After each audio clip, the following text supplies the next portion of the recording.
Welcome back, everybody. It's Sid from Hunter and Chavy Investments. If you haven't already, hit the subscribe button below. Hit the notification bell so anytime I upload new video, new content, you'll be the first to know. So this is if you're new to the channel, this is Hunter and Chavy Investments. So investments can be anything. It could be education, finances, helping you save money, either fixing your own stuff on your car.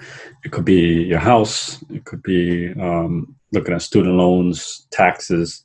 And today we're going to talk about mortgages. So the hot topic today is refinancing. So should I refinance? So I'm going to walk you through what I did to refinance my house. I'm in the process of finish up getting refinancing my house, and I'm going to pull equity out of the house.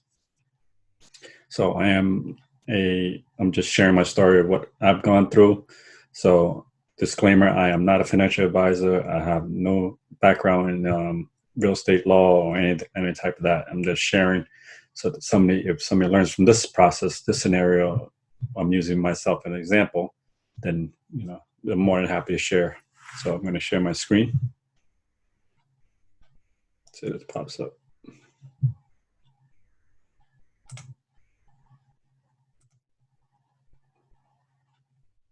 All right. Everybody can see this. So everybody's getting these phone calls now from your current lender, if not other different lenders out there that are offering these ridiculous interest rates. So if you can see right here, I'm going to zoom in a little bit. This one's offering 3.25%, 3.39% adjustable percentage rate. So depending, this video is being recorded. Probably the rates fluctuate down or fluctuate back up. We don't know. So, but this is what the offer I got. I just blacked out because most of my names are, my content was on here. But yes, this is my actual mortgage, and this is public knowledge. So that's why they have the actual numbers currently on here. So currently I've been in that house for almost 4 years. So that's why it's 26 years and 2 months. And my current balance is $394, $375, $13. My current rate at the time, I bought this house in 2017, 4.125% was actually a pretty good rate at that time. And then, so my current principal and interest we'll go through a little bit later. It's PITA, principal, interest, taxes, insurance. And then if you have private mortgage insurance, we'll go through PMI, private mortgage insurance. But just if you're just looking at principal interest, so the money you have to pay down the balance of the loan and the interest that the mortgage company makes is the $2,055.40. Now they're offering me at a 3.25% an adjustable rate. Just a disclaimer, I'm not a fan of adjustable rates, balloon rates, all that stuff. So it starts low and balloons high. That's the term, ballooning. So I'm not a big fan of that. I always try to stay with a conventional fix. If you have to do FHA, so be it. FHA is a little more lenient because it's a government-funded mortgage company, backed company. You don't have to require to put down too much for as far as deposit. So it's anywhere from, I think, 3%. I want to make sure. But the property has to qualify under FHA loan for that type of loan. Versus conventional, you're not restricted to a certain area or a certain type of home or any type of home that needs fumigation or any termite treatment.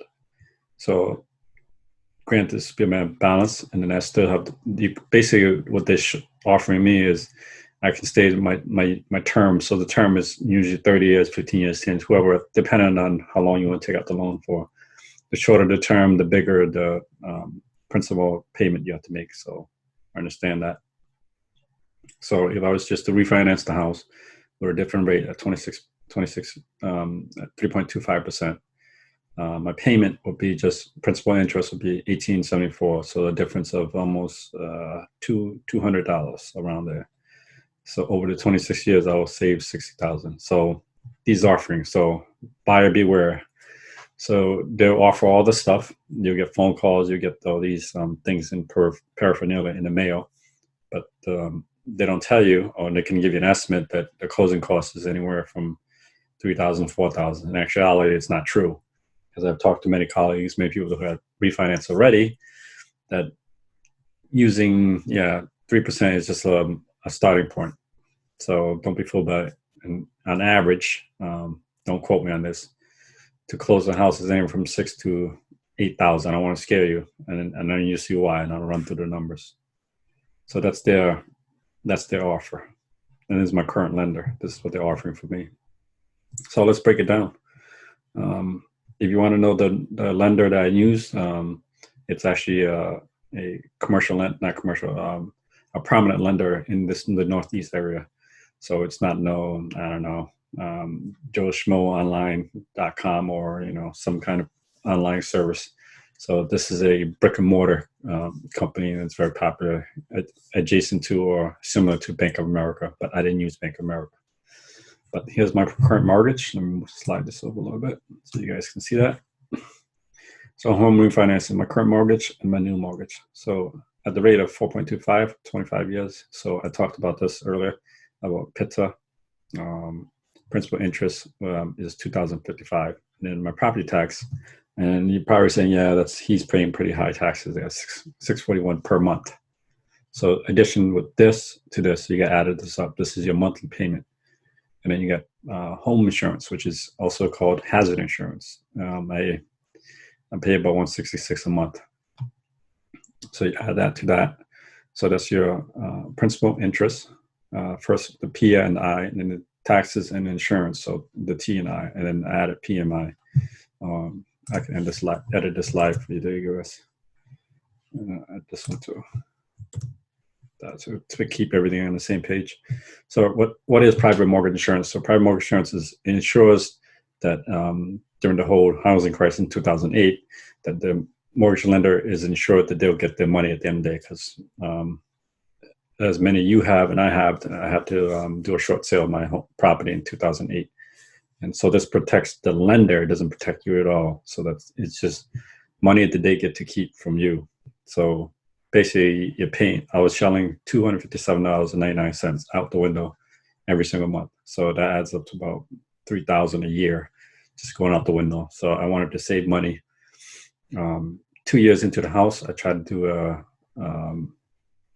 to get rid of the private mortgage, but the mortgage company, not gonna say no names, said that I needed to get a BPO, a broker's price opinion, on the house. Basically, get appraisal and then get a BPO appraisal that it appraises higher than what I owe. So basically, what it is if you bought the house for $200,000, and then you only owe $180,000. So the $20,000 that I may be doing the calculation wrong. And pull up my handy dandy calculator.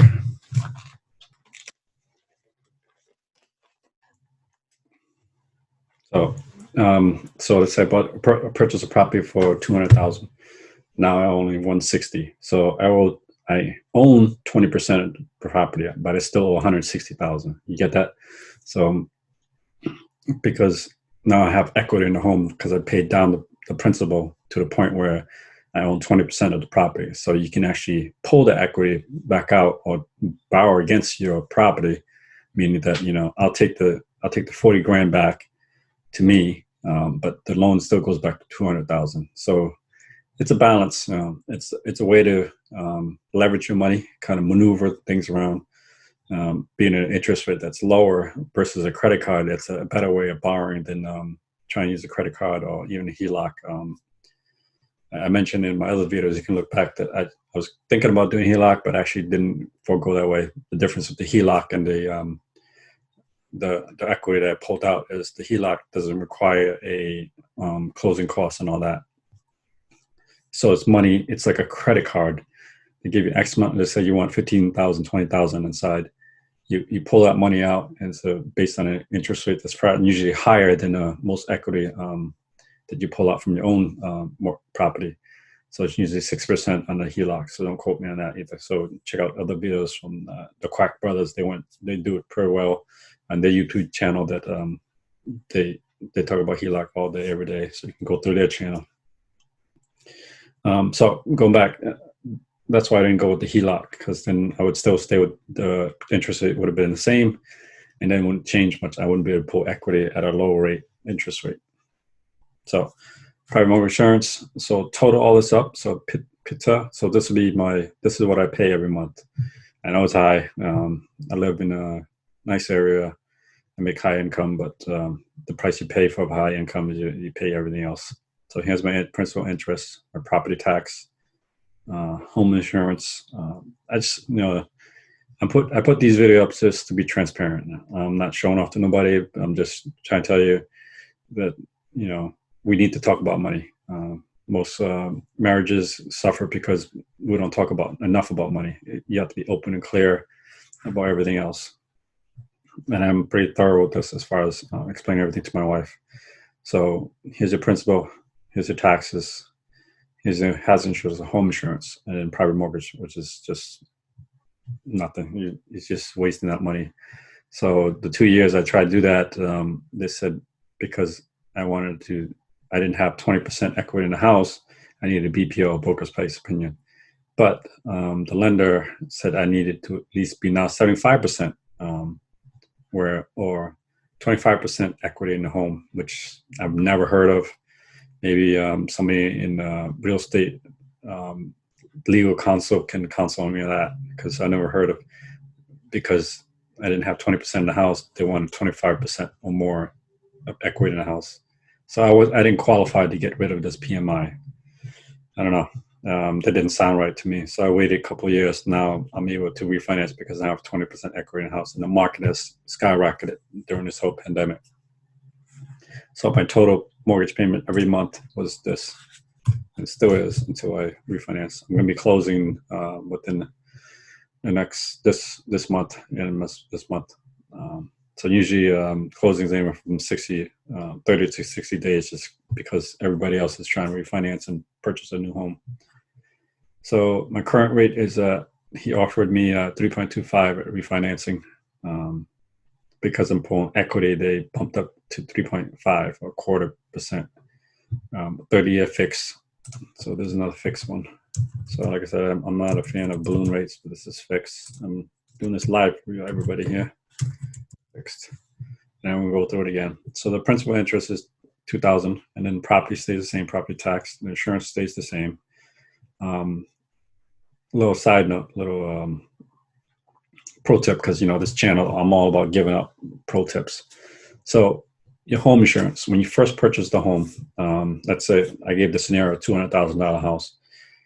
The $200,000 house over time is going to increase in value. As you know, most home purchases, I remember my dad bought my house, the house we lived in, it was $35,000 for two family house. Now it's worth $200,000. So, and that's 1985. So it has skyrocketed. Most property will not go down; they will always go up, triple, quadruple in value. So because of that, I say all that to say this: that the insurance will go up to compensate, because. So you'll notice your home insurance will actually go up because your home value has gone up, because they're ensuring that you'll get the value of your house. So this insures your house, that you're okay. The private mortgage insures the lender. It has nothing to do with you getting care less. So because I was able to refinance and I'll get my appraisal soon, it should appraise higher than what I purchased this for. Definitely Definitely not this. It's probably in the 4 to 5 range. That way I'll pull up equity in the house.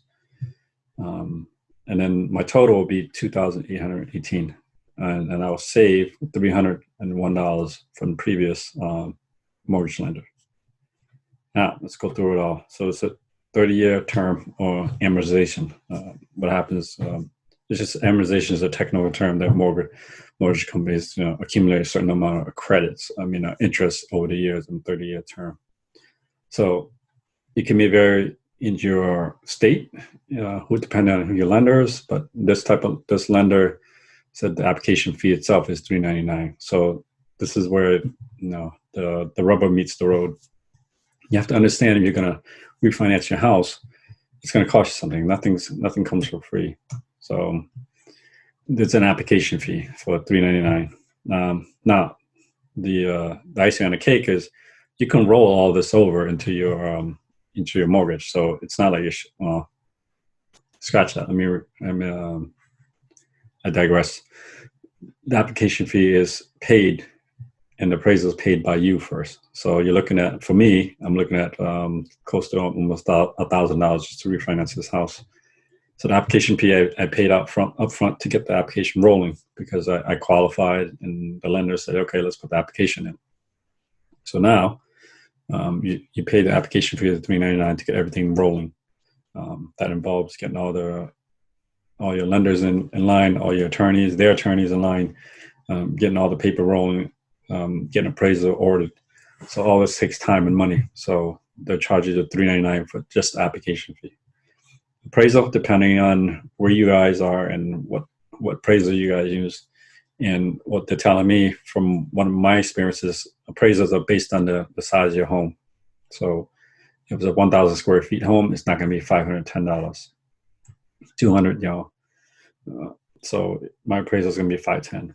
So escrow, what escrow is, because I don't pay taxes separately and insurance separately. So taxes for my house, home insurance, you can do that. You can just pay the principal interest on your own $2,000, but then you still got to pay this on your own every month. So what escrow is a money set aside by an agreement with you and the mortgage company that they're going to pay taxes and insurance every quarter, wherever it comes out. So every quarter is every 3 months. So 3 months times 4 is 12 months in a year. So escrow is money set aside just for that. And usually it's a month. I want to say, correct me if I'm wrong, you can comment below if I'm wrong or right, that it's usually 1 month in advance, so they can have that available to pay taxes and title, insurance. I apologize. And then the preparation costs, the legal documents, the title search, everything else on their side is $3,806. So total closing cost, estimate closing $7,715. So, and I put here in disclaimer, excluding personal legal counsel. So basically, the lender's going to have their own lawyer, but they're looking out for themselves. So it's up to you. I've seen people just use their lender attorney and just say, hey, I'm good with it. They're a good company. I trust them that they're going to do the right thing, that they didn't get their own legal counsel. So where I work as a professional healthcare provider, they offered legal counsel for $8 a week or something like that, something really cheap. So I signed up for it. So I was able to use them through that. So technically I am paying for it, but I've been paying for it for a long term. So it's cost me less in the end. And put on here, your attorney costs could be anywhere from $400 to, I don't know, $600. It's not that much. It's not like thousands of dollars to help you close or even look over the documents, make sure everything lines up perfectly. So that's why I put excluding personal legal counsel. So for me, it's be zero because I have this other service from my employer. And another bonus, I love giving out bonus tips. The difference between title and deed. So the best way I can explain it is the deed is the property certificate. So the certificate you own the property. The title is the lender certificate. So the deed belongs to you. The title is more of a legal matter. So trying to explain it another way is